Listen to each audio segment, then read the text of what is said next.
Thanks for coming to hang out today. We're going to be talking Splinterlands. We're going to be hanging out. I'll be answering some questions. And I'll be playing some battles too. I got some modern energy and actually I'll open some chests to get some more energy if I run out because, yeah, I got time and I want to play. And I just want to hang out and shoot the breeze about all things Splinterlands. I know there's a bunch of cool new things, so I'd love to. I don't necessarily know if I'm going to have all the answers to everything you guys are going to be querying about because I do imagine, actually, in fact, I know there's things that I haven't really touched on yet or like fully explored, such as, well, I mean, yesterday I saw for the first time Kellen Gaines. We should probably talk about him today. The card's pretty wild. I talked about him on the People's Guild yesterday. If you guys go check out the People's Guild content from this morning at some point, we hung out, did about a 2-hour chat last night, myself, Jangles, and Fat Jimmy. And we talked about a lot of things, but Kellen Gaines here is, I love the name too, by the way, and he looks like he hits the gym.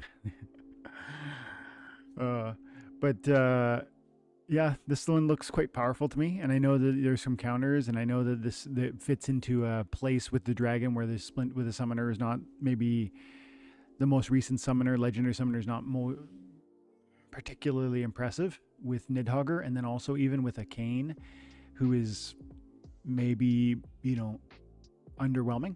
And so then you start to see more powerful cards coming to a bit of the rescue with respect to the dragon summoners and maybe the dragon splinters that are suffering. And then maybe we see, maybe that means with respect to earth or life, because of tofu, possibly we can expect to see almost what's that word? Like a tangential nerf or an incidental nerf where maybe there'll be, as we see with Kellen Gaines, a buff to the summoner Nidhogger through good monsters that could be playable with Nidhogger.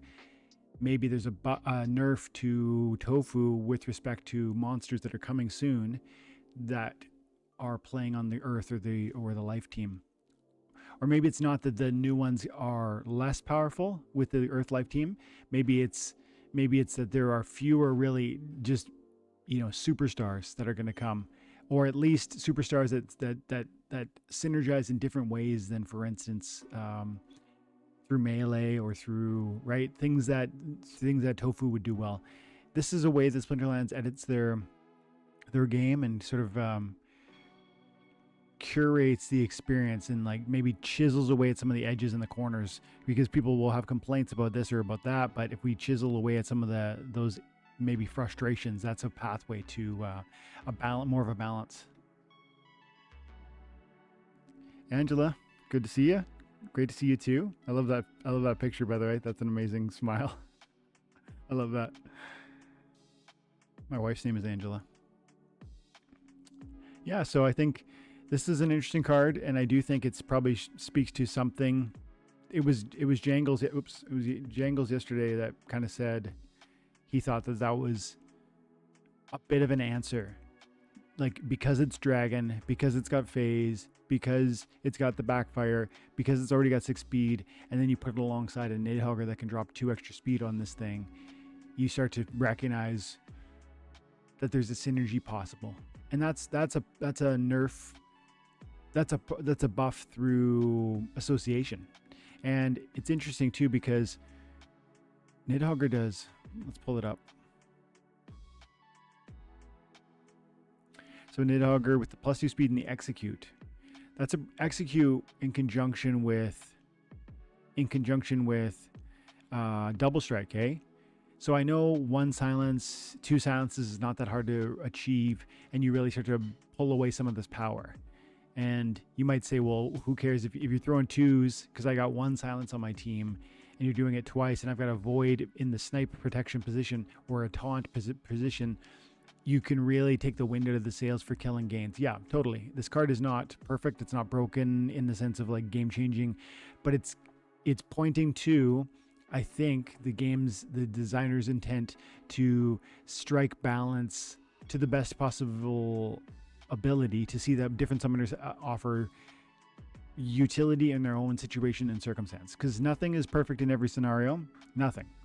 You don't want to drop even tofu, which is probably the best in the game right now still, 70 plus win rate. you don't probably want to run that on 12 manas. And, you know, you can't run it if Life or Earth aren't available. And so there are places, and if there's no legendary summoners available, etc. There's moments where the best cards in the game have no functionality at all. In fact, if you play them, they might result in defeat because it's just not synergistically appropriate. And yeah, Kellen Gaines is part of a little bit of a response, I think. But you could answer it quite quickly with a couple of silences. I did yesterday. We talked a little bit about this with the People's Guild. In my conversations with them, I thought to myself, you know, how hard is it to get silenced now, though? And it actually is surprisingly difficult. If you look at modern only, let's remove a dragon, remove a legendary, summoners. So check this out.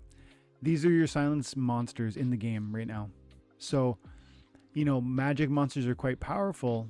And this is, by the way, Chaos Legion, Chaos Legion, Chaos Legion, Chaos Legion, Chaos Legion, right? Chaos Legion. So there's, in fact, 1, 2, let's just go Rebellion right now. Rebellion, and Rebellion rewards. So this is it. These are your silence monsters. Death, death, neutral, water, earth. And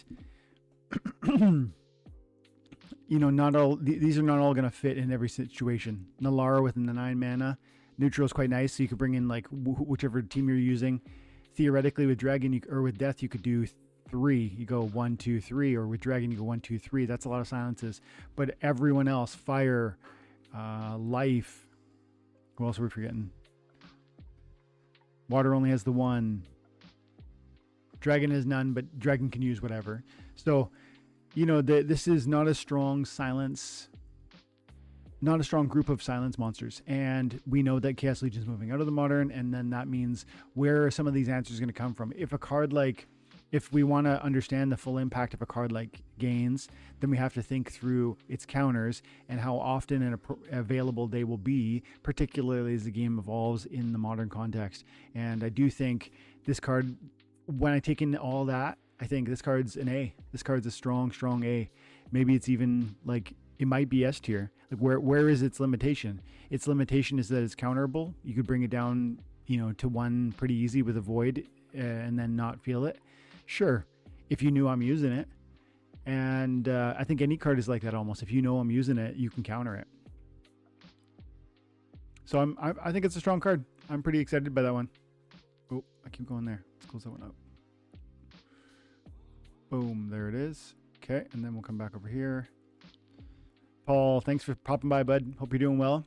I'm going to hop on members lives starting next week. I'm going to schedule one for Thursday, and I'm going to just set them up recurring. I'm going to go ahead and book like a month in advance. I'll get them all booked on there because I want to make this the new routine where I'm going Tuesday, Wednesday, Thursday. I think that's probably all I can do right now in terms of content. But then sometimes within the lives, I know that those will produce separate videos, but I'm kind of in my mind mentally planning for or promising myself that I'm going to try and do 2 distinct videos every single week on a Tuesday, Wednesday cycle. And then I'm going to try and do live content on Thursdays.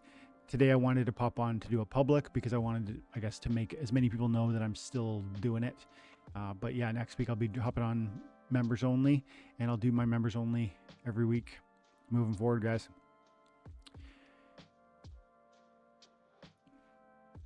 Yeah, man, this is it's a solid card. I don't know. Let's go over here. Shop. This is the. Yeah. Okay. So purchase 25 cards at once to get a guaranteed gold foil, and you need 115 because this is a rare. It's 100 vouchers per. Hey. What's the? Let me see all the levels here. This is one that I want to get, but I'm a little bit right now. I'm kind of biting my. I'm just trying to bide my time because I think some of you will already know I'm like holding on to some crypto, and I'm hoping that that'll see some green candles before I can move into other things. And cards is I want to go shopping. I want to have some fun in Splinterlands and buy some card assets. I'm definitely looking to go strong into Conclave Arcana. Maybe we can talk about that in a minute. It is dependent upon my success in my other crypto. I wouldn't have tens of thousands of dollars to move around apart from crypto success. And so if what I expect happens, then I'm going to go deep on Conclave, and I will have some fun with some SPS too. I'm going to try and get up to $1 million. I'm at 360,000 right now. For these price points, you could make that leap pretty quick. It's only $2,500 US for 350,000 SPS. And so, $5,000 puts me in five grand would bring me to $1 million, but I would love to go beyond that. So, we'll see what happens. It's going to be dependent largely on this token here. Things are looking good, but the one thing I will say on this, and I'll make this conversation quick because I know most people are probably, maybe you're not XRP people, but this is pretty interesting how it's just kind of sitting there like in that $2 range, and it's popped below on some candles along the way, like 188 I think was one of the lower candles, but instantly getting gobbled up back to that $2 line. It's a real strong foundation at 2, which makes me feel more and more confident that there's another big leg up coming. And I could be wrong, but I'm waiting on it. I wouldn't move any more of that out of that until such time I saw another significant green leg up. And at that point I would want to be extracting for real world cash. But ultimately I also have a vision to, like I say, $1 million SPS, and probably, I don't know, would it be maybe $20,000 like for some cards and stuff? It's kind of where my mind goes. I need to figure things out. I would need to see what it all looked like. But this card looks like it could be in the conversation to me, and I'm just trying to right now see. I would want 25 copies, the 2,500 minimum, because I'm saying that's where you get backfire, and backfire with 5 speed. You bring a blind, and that's gonna be bothersome. That's gonna be a problem for your opponent. Now, of course, max level is like where it gets crazy with that double strike. So you probably would just want to bite the bullet and go the whole way. But then again, it seems well designed in the sense that at level 1 I see functionality for it with 2 mana and 5 speed. Reasonable card. Most people aren't going to be playing at that level. Most investors are not going to be playing it at that level. But then you go at 25 units, you get the backfire, and you still have the 2 damage, and you're at 7 hit points and 5 speed. Functional card in that silver range. Then up into the gold range, I don't know that I really feel the extra hit points are that meaningful. I would say I like it at bronze, like it at silver. I probably would pass on it at the gold range, but then in the diamond, it's like probably S tier. And so that's kind of my landings, my thoughts on Kellen or gains. And I'm talking myself into it. Like I'm thinking, would I buy a few right now? I don't think so. I think I'm just going to ultimately have to wait until it reaches the marketplace, and I guess it's already here probably, right? Let's see, gains. I'd be happy to pay a premium, $1.85. What would it cost if I want 115? 215. Same price as pretty much same price as I paid for my Night Stalker. $214 right now if I was to buy all of those. Are there any bonuses? I guess there are, right? Because if you went to the marketplace, if you go shop and you go, where is it again? Nope. Yeah, shop and then exclusive. And then you get this opportunity makes some people buy more copies than they would want in order to get the gold foils that they need. And so that's always a sort of a financial consideration while it's on this marketplace. Total voucher spent, 8 million. Nice. Voucher spent on this card. Okay, 2 million spent on this card. That's interesting. I don't know how long it's been up. I also don't know I can't remember all the different exclusive cards that were listed other than the Shield Warden, and I get confused now which one were legends and which one were exclusives. But regardless, that's cool, man. The voucher conversation and valuation is obviously a problem. I wonder what the Hive engine looks like on the vouchers right now. I haven't looked at I own a number of them on Hive engine. Let's see, vouchers. Okay, so above 2 cents. That's good, man. Like, wow, that's really good. I feel like last time I looked at it, it was like closer to a penny. Does that sound right? I think so. I got 400 in here.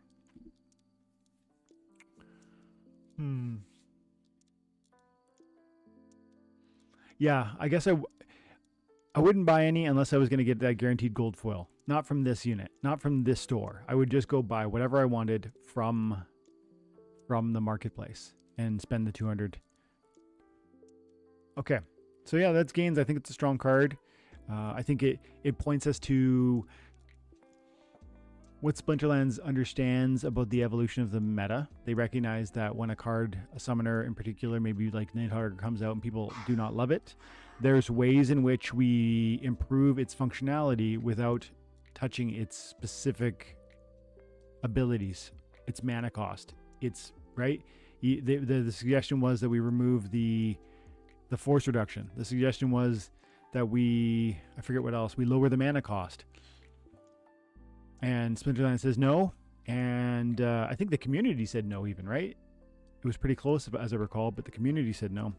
I definitely said no. I think when a card releases, you leave it as it is, even if it's not ideal, because there's this pathway to redemption, if you want to call it that, that happens through tweaking other things around it. We've seen it done before, and it won't be the last time. Skyer, hi, good to see you. Dude, just chilling, having a good conversation about Splinterlands, and I was thinking about talking about Conclave Arcana, maybe my plans for that, but it's also speculative right now too. That's the thing. Like I don't have any concrete plans because it's going to depend on what my bags do. I think if I was conservative, or if I was to like reasonably think through what I might do with respect to Conclave Arcana, and it would be, this is largely guesswork, because other things have to fall into place. But I do feel a degree of confidence that something like, I forget how much the Conclave packs are. The basic packs, the normal packs. Was it $5? Was it $4?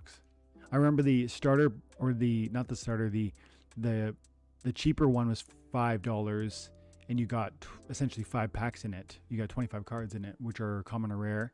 I think that means it was $4 for the basic pack. But I would love to see maybe minimum, like I'd like to personally get 2,000 packs. And I think that's very viable, very reasonable, very possible. 2,000 Conclave packs.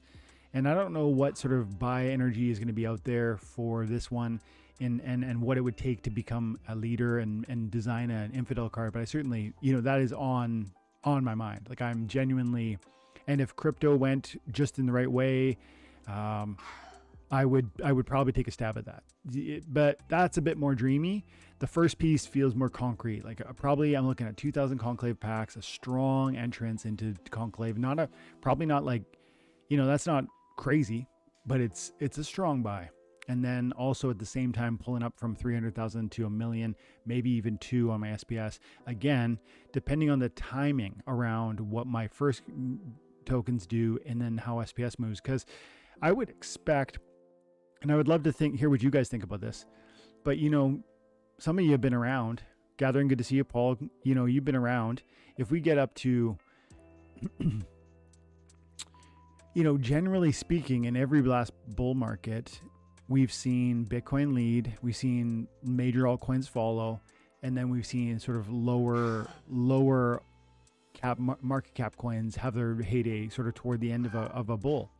And 2021 was a little bit different than that, where not everything moved, but there was a lot going on in there. And you'll remember that the SEC went after Ripple in that moment, and that, while that was Ripple specific, and the industry at large tried to paint it as if it was just Ripple's problem and this, banker coin, and they'd really spun that narrative that it wasn't going to ever touch other crypto. Obviously that was a lie, and it was a mistake, and it was wrong. It was just wrong. I don't know if it was a lie or if it was a mistake, but it was wrong, because the SEC did ultimately start suing everybody and their dog.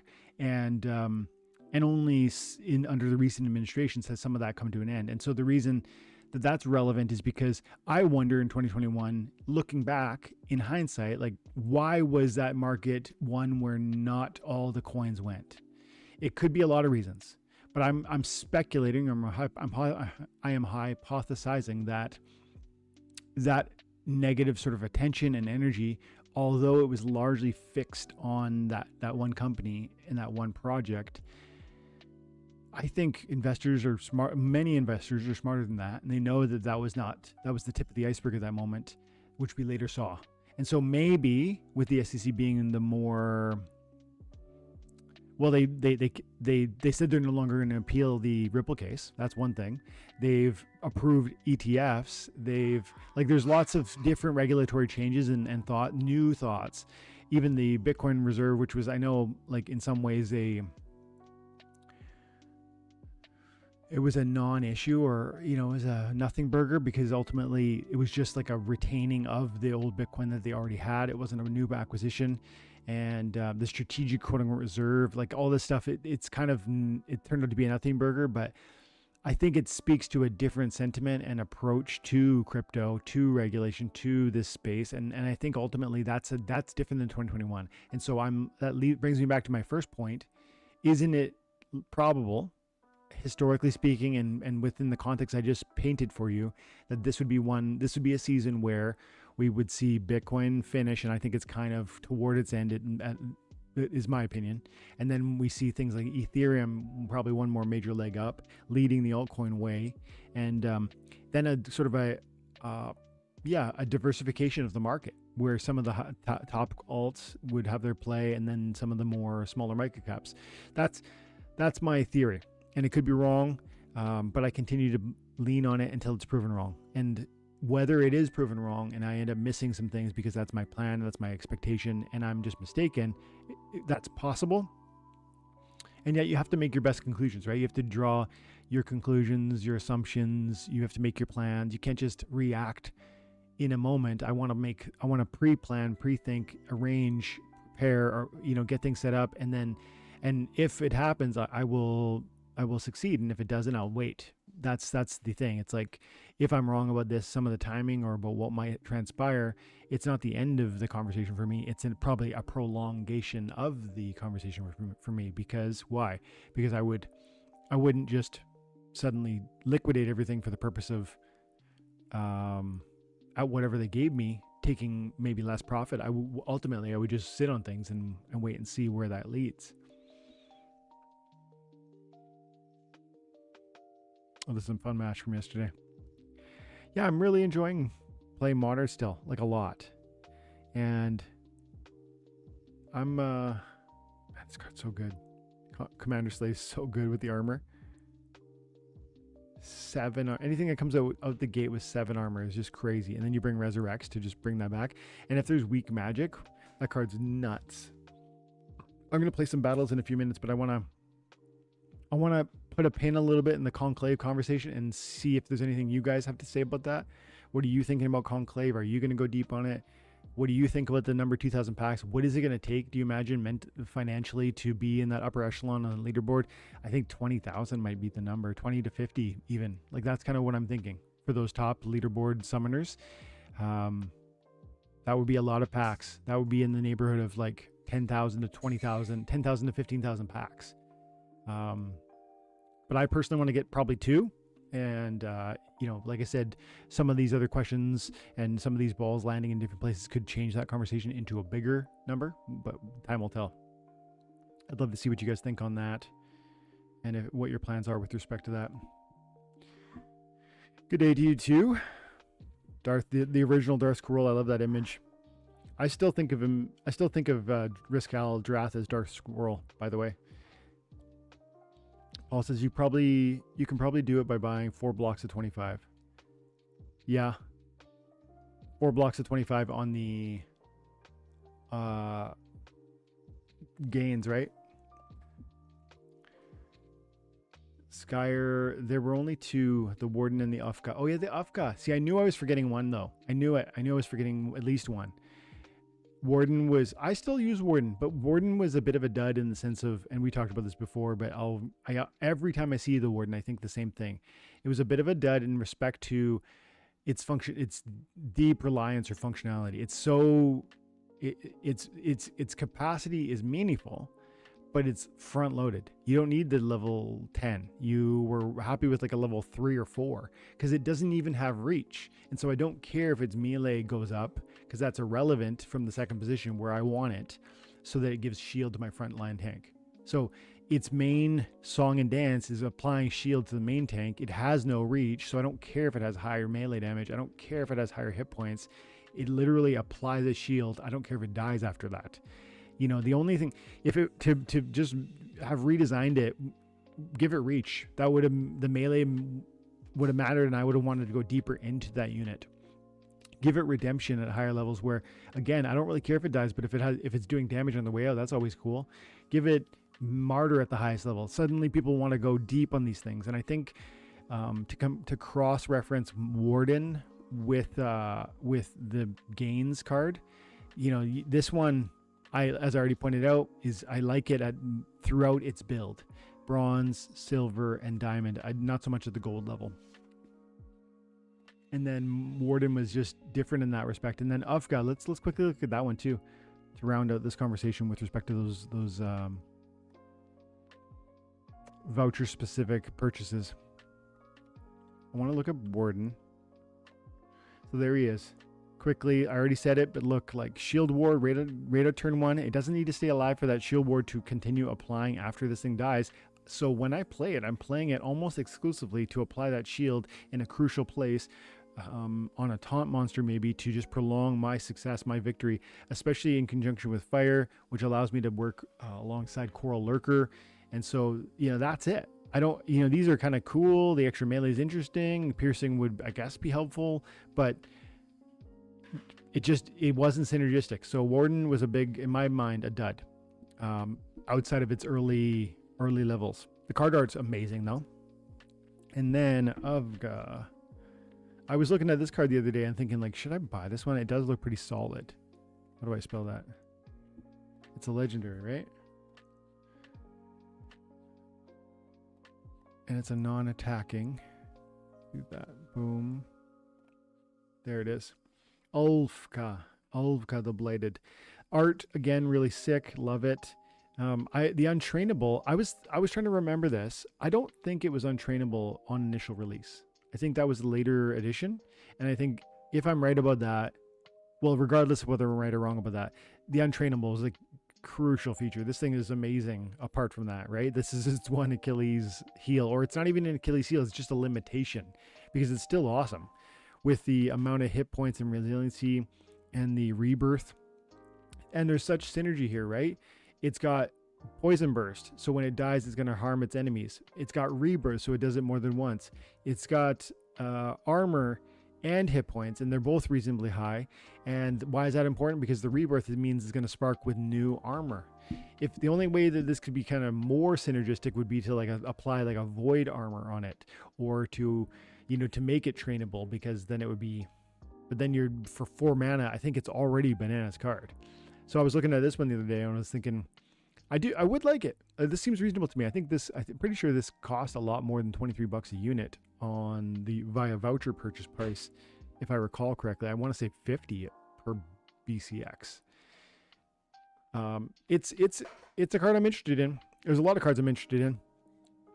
We could also talk market too, guys, if you want to explore things. I've been noticing that, well, my own card valuation's at 22,000 right now, and that's a bit of a low. Like, I think I've seen it lower, but that is relatively low over the last, let's say, 12 months. And I have a lot of data on that. I could show that in a minute if you guys are curious. But I would say, as you subdivide, this was noteworthy to me yesterday when I saw that Rebellion, oh, that's not right. Let's go my deck, my cards, Rebellion. There it is. So my Rebellion cards are worth 4,100, and I put about 2,500 into Rebellion. And so that says something very strong about the more recent release of cards, the more recent card design, where the game is at with respect to, crafting assets that hold value. And I know not every Rebellion card is like that. To frame that a bit more closely, I can show you that on Splinter cards, you can see that a full Rebellion set is about 7,600. So if I have 4,100, I have like about a half of the Rebellion set. I don't have a lot of the key cards. I do not have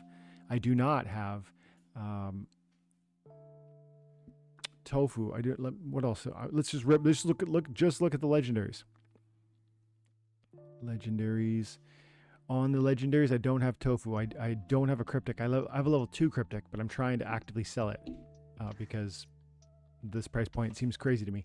I have a Dark Dead Blast. I have like a level 2 Venka. I have a Max Lorcus. I have a level 3 Nidhogger in gold foil, as well as, actually no, I have a level 2 gold foil.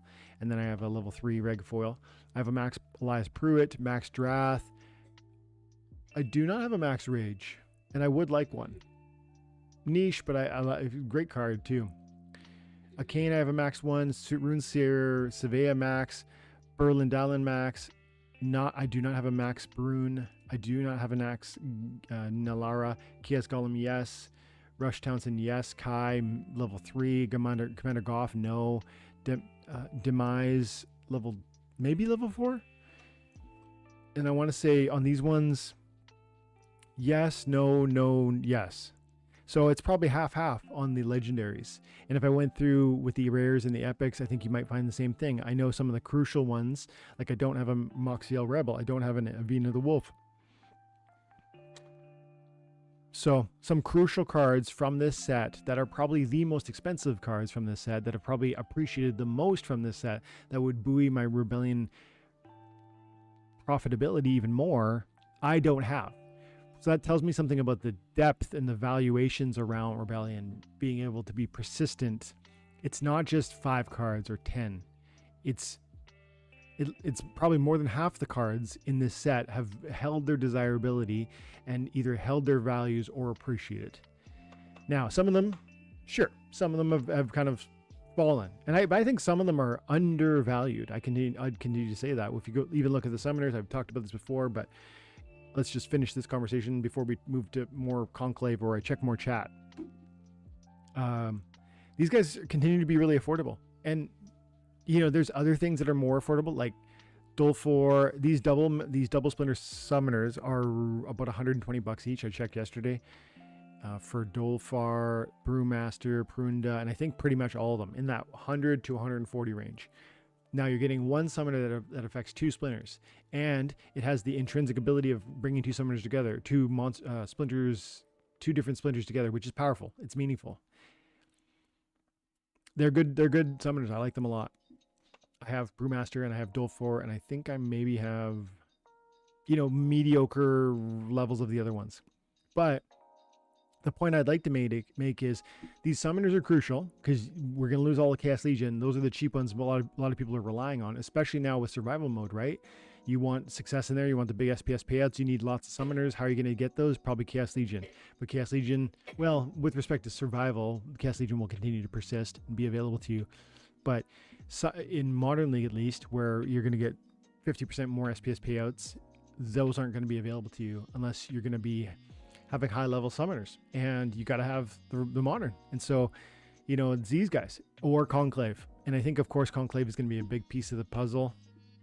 It's hard to pin down what that'll look like, but I'm just interested in how, for instance, crappy summoners like Nomos. I say crappy because it's the ability function for the mana cost is it's not commensurate. Like this card mana cost is too great for what it does. Having said that, a summoner at max level for $35. $37 for a max level Nomos on the reg foil. And then I looked at this yesterday. Underboss Fabino's a little bit more. Max level 52. I think that's worth it, man. Prophet Rosa, max level 115. I bet it's $50. $80. I have a max level Prophet Rosa. Interesting. And then if you also would want to look at the gold foils, because I do think sometimes you find these like look at this. Look. Let's see. Bulk buy 22 on the Nomos. 22 on the no most gold foil, 66. Okay, so it's double the price. But my point is, 2 of these, you could get Nomos and Underboss Fabino and maybe even Rekla for the cost of buying one of these commons. What's better? A deck that has 3 summoners or a deck that has 1 summoner that suits 2 splinters? And so I do think my point there in tying it back to Rebellion card valuations and the Rebellion set holding its value, there's some cards in the Rebellion set that are getting ignored, getting overlooked because they're not particularly powerful.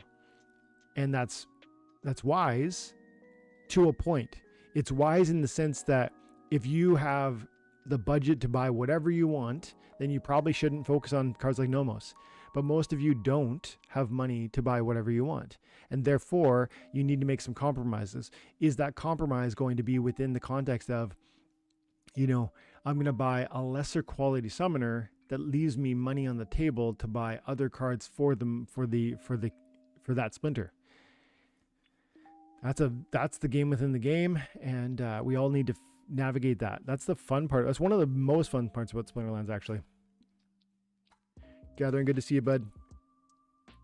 Long time no see. Just listened to your chat with the People's Guild. Thank you very much. And guys, check it out. I think they posted it this morning. Jimmy and Jangles hosted me, and we had a great chat. It was a lot of fun. Yeah, they're good guys. We did a lot of laughing. Paul, 3.65 million is needed to be burned for the card to cover the voucher inflation per day for 90 days. Ooh, I like that. There's a clear number on that. Thank you for saying that, Paul. Okay. And when did gains come out? Let's see. Brave Tofu probably bought it right away. This is on March 18. So is it this week? What? If that's for real, that's fast. Let's see. Brave Tofu 18. What if I look at hashtag Kellen or something? I don't know. No, that's not going to work. No. I'm sure, you know what? I'm sure Blaze posted something like, hey, it's out or whatever.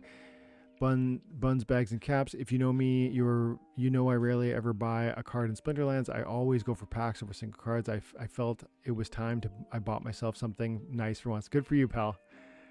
And the first ever Death Dragon card seems fitting. Welcome to the family, Kellen Gaines. Cool. So that was 15 hours ago. So I do think this happened like now, like this week. I don't have the exact release date in front of me, but I'm based on the X post. That's what I'm thinking. Crypto Eater talking about it on the 19th. So all within the last 48 hours, all these posts. And that makes me believe that, yeah, that we've moved, was it 2 million? Not exclusives. Yeah, we've moved 2 million vouchers in 48 hours, and there will always be this front-loaded demand, so it isn't going to be the case where it's like going to be 2 million, like a million every day for 90 days. That would be bananas.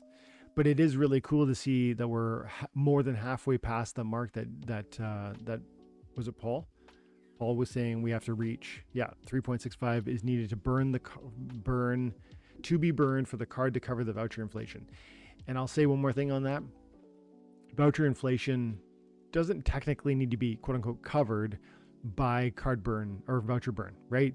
It's really cool if the cards create a desirability that facilitate what you're describing and aiming for. It's an awesome goal. But if we end up burning 3 million vouchers, it's better than we burn none, right? It's like there's that inflation is happening irrespective or irregardless of whether or not we create any burn. And so every voucher burned is going to be sort of a positive impact on the long-term price valuation of vouchers. And yet to finalize that thought, of course we want to burn more than we create. And if we can do that through creating value for the community, excitement for the community, cards they want to own, that's awesome. That's super cool. How was your land? Good, actually. I do need to do a deep dive on it a little bit now that that things have changed. I'll show you quickly.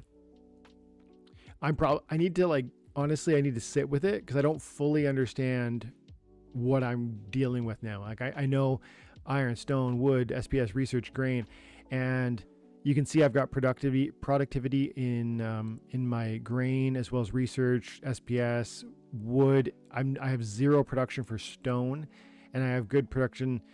My worst ones are wood and grain, actually, which is surprising to me. Per hour, 1700 per hour grain, 8 on the research. I keep forget about research. Forget about SPS. 375 on wood, 0 on stone, and 90 on iron. Okay, so I need to figure out iron and stone, and I actually don't fully know the ins and outs of like what they're ultimately going to be for. I know some of that information is out there, and I know some of that is to be TBD, because there will be like layers upon these things. Like iron will lead into some sort of whatever smelting factory, and then it'll produce whatever steel or something. I don't fully get that. And I know there's some thoughtful people out there that probably already tackled this in a way that I need to deep dive on. I guess I feel like it's good that there's some that were just automatically changed, and I don't know if I'm sort of neutral or whatever. And I do need to think about maybe my grain being exhausted by this now, right? That's a concern. But I have such a big grain stock. Let's see, I think I have let's go in here, production. I stored up 12 million grain. And so I don't think I need to worry about grain anytime soon. And even with my grain productions having fallen recently. And before any of this happened, I positioned myself with enough grain producing units, or plots. It was a thoughtful plan to I don't know if it's actually, I shouldn't say enough, but I intentionally sought out the grain producing plot to make sure I was not having to go to the marketplace for some of that stuff. Required per hour. So look at this. I'm making 1700 grain per hour, and I require 6,000 grain per hour. I'm using 375, or making 375 wood per hour, and I require 1500. And then stone too, I need 600. I'm making 0. So I need to figure this out a little bit. Like probably my SPS plots need to go down, or I will activate more. So it sounds like I'm gonna bleed out a little bit for the next few probably weeks while I figure things out, both from an education standpoint plus a financing standpoint. I need to get the money ready to be able to make those moves.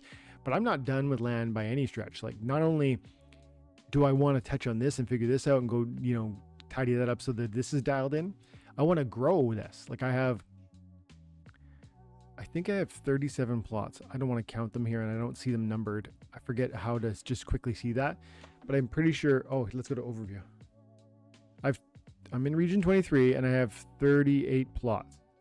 I want to have at least 100. And Gank, if you're watching, buddy, in the near future, I wouldn't mind having a chat about how we could work something out, because all my stuff's in region 23 with Gank. I would love to have another. I'd love to bring it up to around 100.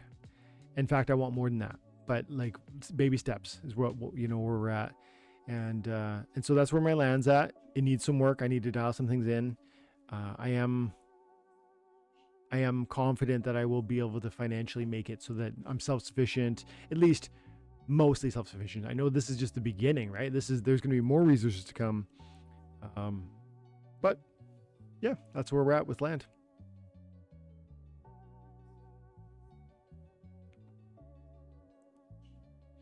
You should convert all SPS and Research Plus to their natural resources. Really, I did see this on X. I saw this with, where is it? I think it was Blaze. Blaze post, no, Gold Matters. He's probably thinking about other girls. I can't believe I had to turn occupied SPS plots into natural resource plots. That cracks me up. I love that. Gold Matters, you the best, man. Love you, buddy. If you ever wanted to chat, I would stay up late to make time for you, pal. You crack me up. What's it say? Splinterlands.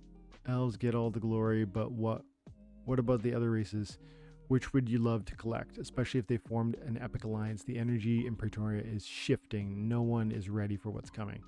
Dude, that's a pretty like something about that comment or that post just got me fired up. Of all of these, you got to go dwarves, in my opinion. Or maybe I'm interested in orcs because they're kind of like, at least in Tolkien lore, like the evil. I think so. Dwarves. Yeah, I do want more dwarves too. Those would be my first two. It'd be orcs and dwarves, and then gnomes and Ulans. I don't even know what an Ulan is, and so they would be low on my priority list.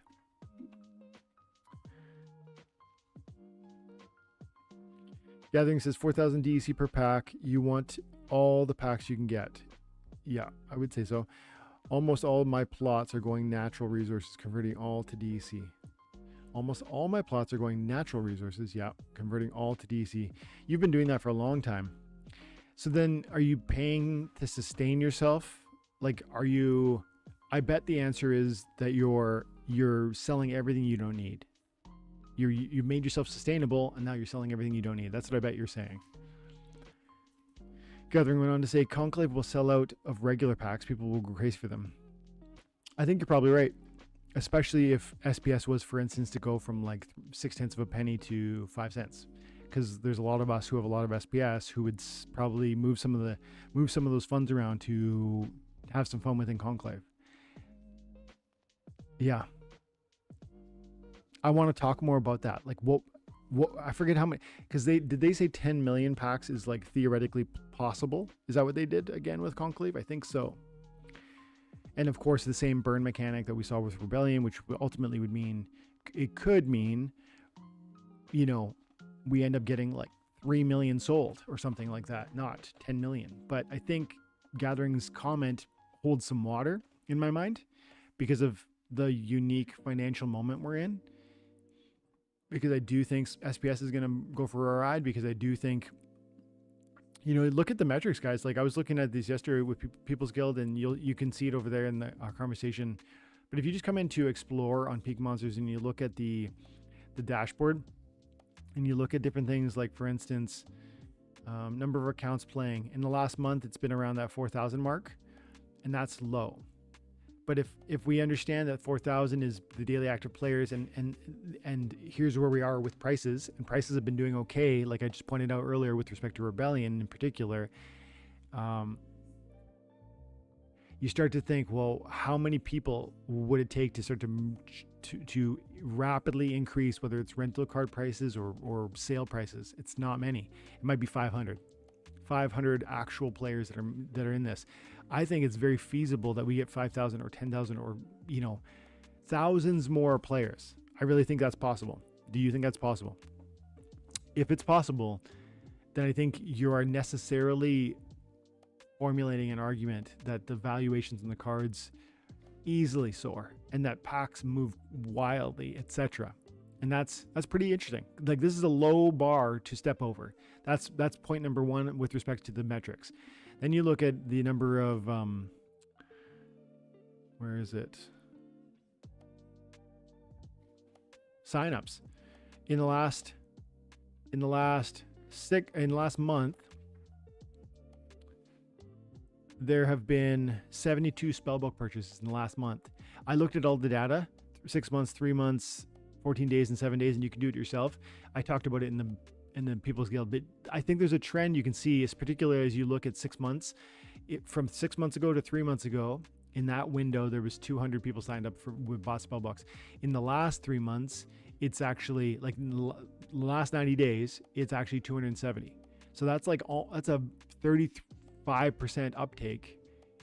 35% uptake in the sell book sales and in the spell book sales in the last 90 days from the last the 90 days prior.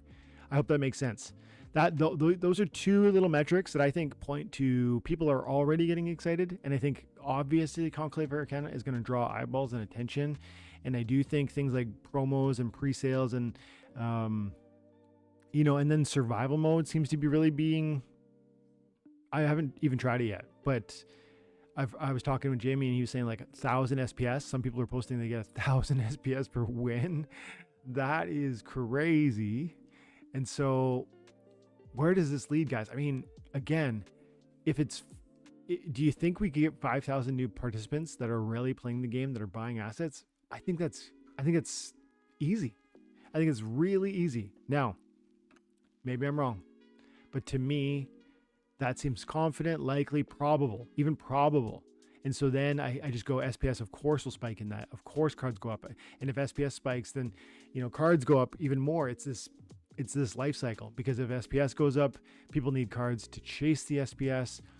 They buy them or they rent them. The rental market gets exhausted, and rental card prices go up, because that's the first place people will go to exhaust assets. That'll be the cheapest way, the easiest way to get into the game and explore the SPS token that they want to gain.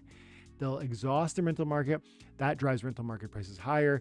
Once rental market card prices are higher, then sale prices of cards are higher. So this is the life cycle. SPS goes up because they're chasing, because of this full system. Because frankly, altcoin season can drive it up by itself, but 500 or 5,000 new players would do something crazy to it as well.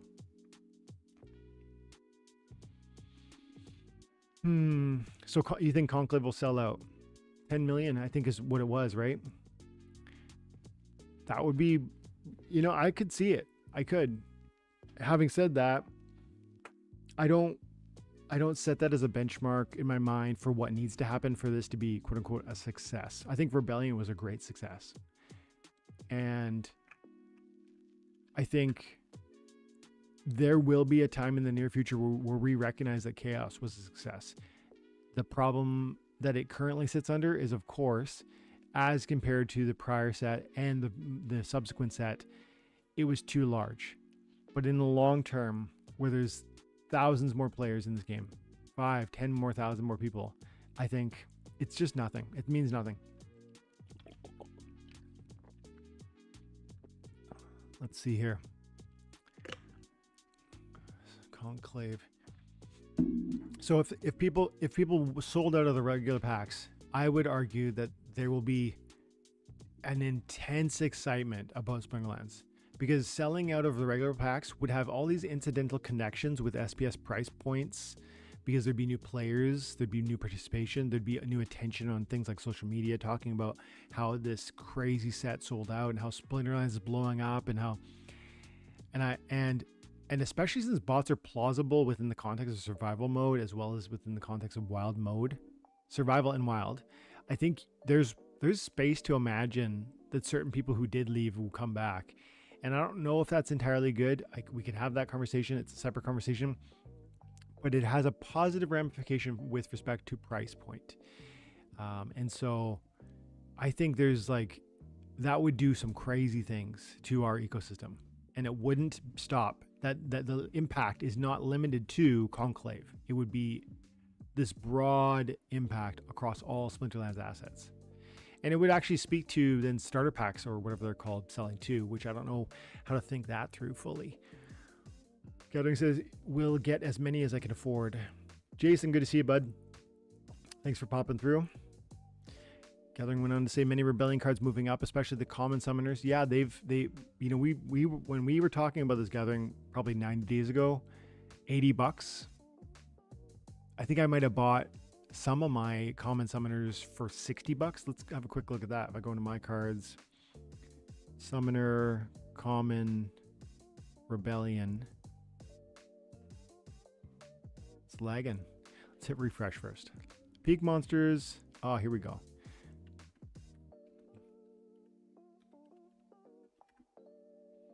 Okay. Summoner, Rebellion, common. So let's go like this. We'll BCX. So my max Dolfar I bought for $69.90. It's currently selling for $120. My max gold foil brewmaster, look at this nuts. This is nuts. My max gold foil brewmaster I bought for $75. I want that to sit in a little bit, guys. I did videos talking about this with Gathering, by the way, saying that they are being overlooked, that these price points are ridiculous. I'm going to show you now where we're at. buy Rebellion Gold Foil Common. Brewmaster. I paid $75 for this card.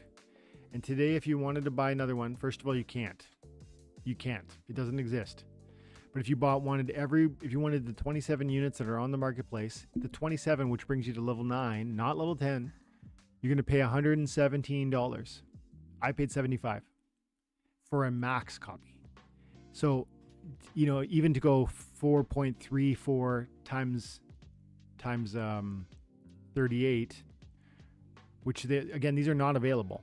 You can't buy them. It doesn't matter if you want them, you can't buy them. 4.34, and if you could buy them, the price for the last 11 BCX would be higher than this. But if we go like that, $164, and I bought it for $75.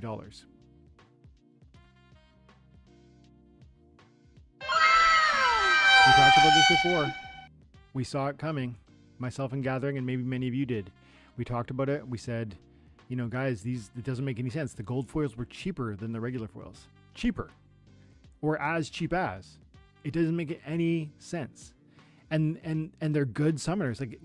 I feel like also, by the way, that narrative began to shift almost like through my and Gathering's conversations. I think these dual Splinter summoners were laughed at, were ignored, both from a sale value price perspective, also from a play perspective, until we started being like, guys, what are you talking about? These are solid.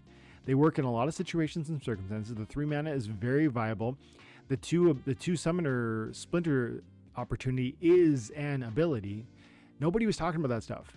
And then we started talking about it, and then these prices went up, like doubled. And I do think the same thing is still happening with respect to some Rebellion assets, as well as some broader conversation Splinterlands assets. Like, it's not just Rebellion that has this sort of feature where we sometimes overlook it as a community, its functionality and its impact. Man, Lux Vega. I don't love Lux Vega, but if we are looking at, check this out. This will be like a bit of a shout out to anybody who, I don't have a Lux Vega. I'm not going to buy a Lux Vega right now, just so you know. But I would say Lux Vega for $325, which I saw last night, at $327 for this one, $350 for that one, and $350 for that one. Like, all of these, I consider that a deal. Like, if I was sitting on a good chunk of money, I'd buy all 8 of them, all of them. Why? Because I do believe in Splinterlands long term. I do think this card is exceptional. I do think the neutral element, you know, makes it super powerful. Obviously, it does. It's an excellent card, and in the context of believing in what the team is doing, I absolutely believe that, where is it? Rank play. I absolutely believe survival is going to thrive. I do think it's going to persist. I do think it's going to be a huge component of what Splinterlands offers and how it grows. I think this is an exciting next thing, and having multiple copies of great cards is going to be really meaningful. Now, could you do something better than that for $300 or $400 per unit? Sure, maybe you could. Like we talked about some of these Conclave cards or some of these other Chaos Summoners, like, you know, instead of $300, you come over here and buy yourself all these Immortalises, all 25 of them, and you're paying $30 a pop. That's a great price. I bought a bunch of these a few months ago. I bought, if I could quickly show that. Like, so I'm saying, like, multiple copies of really great cards is always wise. And I do think we're standing on the edge of something special with this game, with this cryptocurrency moment, and with more specifically what survival is and how it might grow.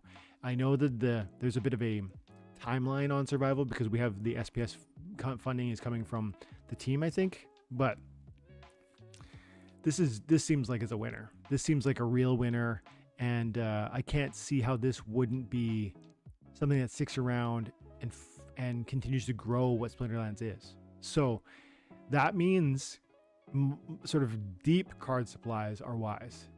Maybe it's not Lux, but I think $300 for Lux is pretty reasonable.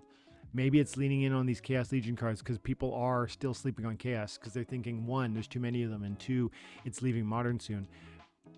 I mean, I stand by it, man. These cards are not, there's not too many of them. There's just too few of us. And I think if those two problems were equal size, then you could say my point is meaningless.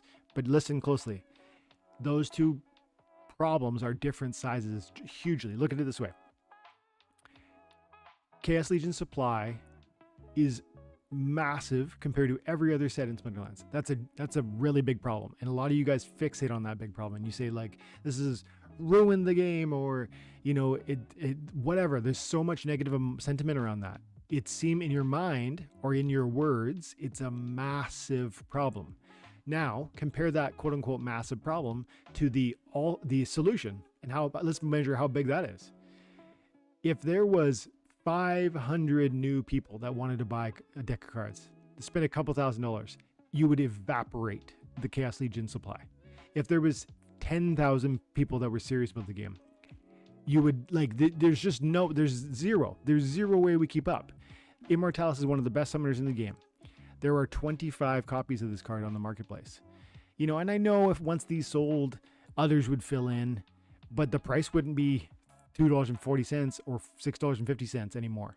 I'm saying these prices are ridiculous for these quality of cards, and they're only this low because most of you are sleeping on them, and most of you don't want multiple copies, and most of you think the Chaos Legion will never go up, and most of you think that Splinterlands will never find solutions for older cards. And you think, as I was talking to Jangles last night, he said something in my conversation with him. He said, we all thought wilds were cards went to die. And I interrupted him after, well, no, I let him speak, but I ultimately said to him, like, no, man, that's not what I've thought. It's never what I've said. It's never what I believed. And I think we've been in this prolonged bear market since 2021, when card assets went soaring, when Splinterlands last had a bull market. And since that moment, we've always said, oh, things only go down. Yeah, things only go down in a bear market.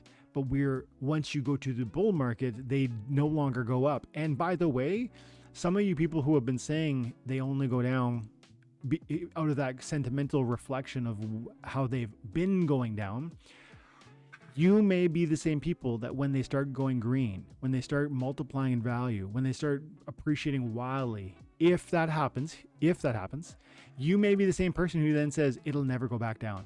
This time's different. And you gotta get off that ride, guys. Assets go down during bear markets and they go up during bull markets. The question is, do you believe in the long-term value and appreciation of these things from the context of what I often say, is the game fun and does it have a future? Do you believe in the future and the fundamentals of what Splinterlands is? Do you believe in the team and what they're aiming at? Do you think that the targets and their goals are possible, reasonable, feasible?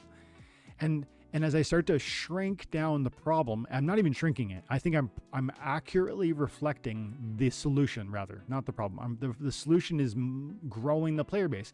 Many of you want to say the problem is too much card supply. I'm saying the solution to that quote unquote massive problem is more players. And I think it's this tiny solution. Like it's 500 people. It's 5,000 people. It's not 50,000 or 5 million to eat up Chaos Legion. There's like literally 5,000 max Chaos Legion decks.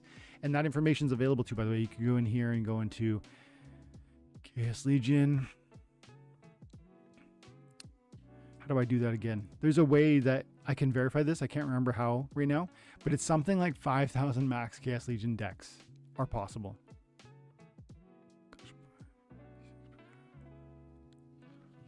Yeah, I don't remember how to do that right now, but and I know the cards will never all be maxed, but we aren't talking about 5 million new players to gobble up Chaos Legion.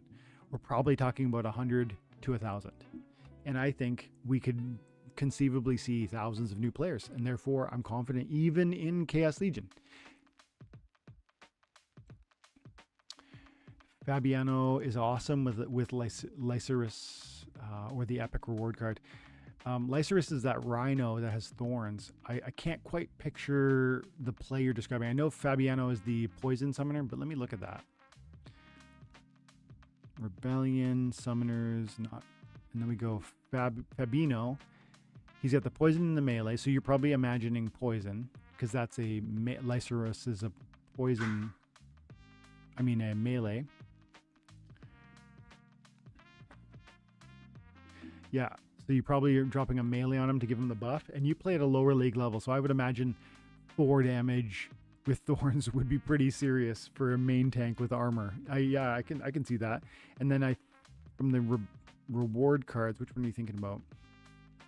Maybe Thanalorian you're talking about. Yeah, that's the epic one. Yeah, I could see that for sure. Opportunity with 4 damage at the lower league levels. For sure.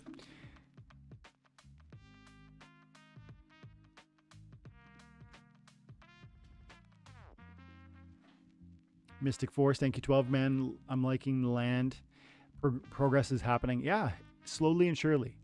I think if we were honest with what the team has done, we would have a bit of what Mystic's saying here. We would have a bit more, and I hope this doesn't sound critical to you in the audience. Everybody that's commenting, you guys all seem to be walking in, I think, a degree of optimism, which I think is justifiable, and also not like, you know, just hopium. It's like, you know, there's comments like, for instance, Paul was talking about earlier, we need to burn through 3.6 million vouchers. In that is both a confidence because we've already done 2, but then also an expectation that more needs to happen. And then with Mystic, he's saying like, I'm liking the progress with respect to land. It's not all there, is it? It's not all there, and we wish it was a year ago, right? Like, come on, let's get it done. Is a piece of where we're at, but it's also simultaneously, you know, we've seen some cool things. I'm just gonna get the door, guys. 1 minute. Hazel. How are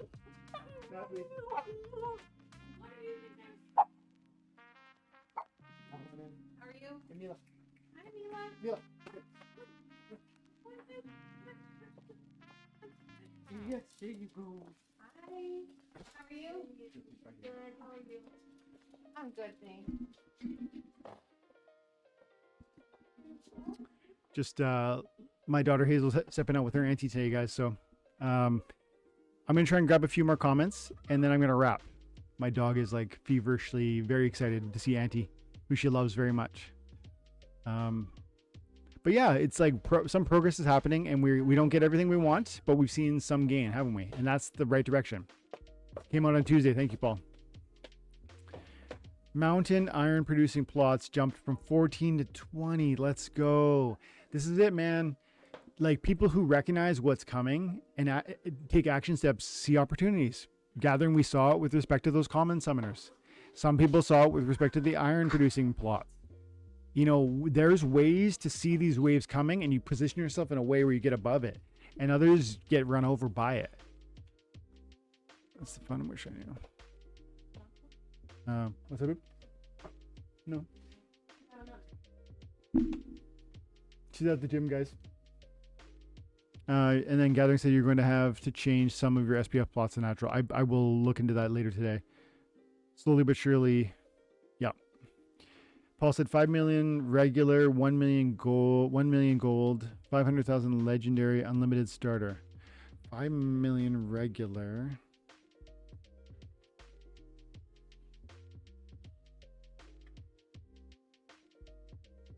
Ah, got you. So Conclave Arcana is selling at max 5 million regular, 1 million gold, 500,000 legendary, and unlimited starter packs. That's really good information. Thanks, Paul. Yeah, I think based on that, I bet Gathering's right. I bet 5 million do move. Again, based on presumptions I'm making with respect to the cryptocurrency marketplace. I could be wrong about that. Yeah, Gathering's awesome. Yeah, dude, let's do it next week. Even if you're maybe even next, I don't know what. We'll talk offline. But just so you know, I'm gonna shoot to do another live for the members only this week, next week this time. So if you want, you can come join. Mystic Force, rate the team for land thing smooth opening. Rate the team for land smooth opening. If I was to rate the team with respect to how land is gone, it would be, there'd be room for criticism, right? There would, because it was launched. What was it? Sold in 2020? It might have been. It might have been before that. It might have been 2020 or 2021, or before the big run, anyways. And then it enjoyed the run, and so have fun, okay? Be good for Auntie. So that's a long time to wait. And then for so long, it was just like nothing. And then we had the problem where it was just grain, and grain then got overinflated because it was so many of us were producing it. So those are rooms for criticism. But now we're seeing production, we're seeing planning, we're seeing implementation, and I think that's awesome.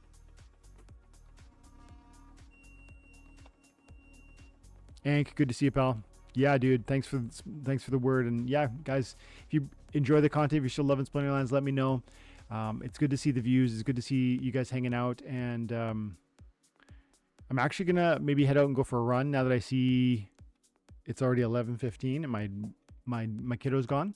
And so I'll get out and go for a run. This will be a last little personal note before we wrap. This year I've got some big goals. I'm gonna try and run a marathon in July to raise funds for this cause that I'm really passionate about. And I mean, I started the year off at 240 pounds, and I've already lost 12 pounds, but you know, I think probably I'll be closer to 200 by the end of this year. I got some big goals. And then we got we got our new son, who, by the way, the paperwork came through and he's ours. We adopted him like last week, like officially. Like it was always, in my mind, it was always official. He's been with us for 8 months. But it was like, it's legal, it's official, he's ours as of last week. So that's really cool. And then we got travel plans. We're going here and there with the family. We're trying to imagine like what it would look like to go on a mission trip. There's lots of cool things happening in the Cunningham household. And I think 2025 is going to be a really special year professionally for myself, my wife, as well as just for the family and the personal stuff, and some of these big goals for fitness and for fun. And I think Splinterlands is a piece of like that fun and that joy. I'm super excited about where we're at. And I think there's a lot of reason to be excited, not because of hope, not because of, you know, rose-colored glasses, because of the cryptocurrency market in this moment, as well as the cyclical nature of crypto, as well as Splinterlands positioning itself in an effective place, in an effective moment, as well as Matt and the team actually having taken steps recently and aiming for better steps moving forward. These are fundamental considerations that one can weigh and you should weigh, so that you can come to that closer understanding for yourself, whether this is in your mind fun, and in your mind, does it have a future? Because those are the foundational concerns that anyone should take on when they get into what ultimately is investing in a cryptocurrency blockchain-based video game. I think of it as investing. I don't think of it as gambling. I think of it as investing. It's not speculation. It's investing, because there's thoughtfulness that comes into how I do it, when I do it, why I do it, and the confidence that I have for tomorrow. And so, I hope that's valuable, guys. I hope you're enjoying it. I'm glad you came to hang out today, and I will do another live next week. That will be for members only. I will do 3 new videos next week, and I'll try and keep to that at minimum, and we'll see where time allows for even more. But yeah, guys, you're awesome, and I hope you have an amazing day. And if you like the content, dude, drop the like before you head out. Have an awesome day, guys. Bye.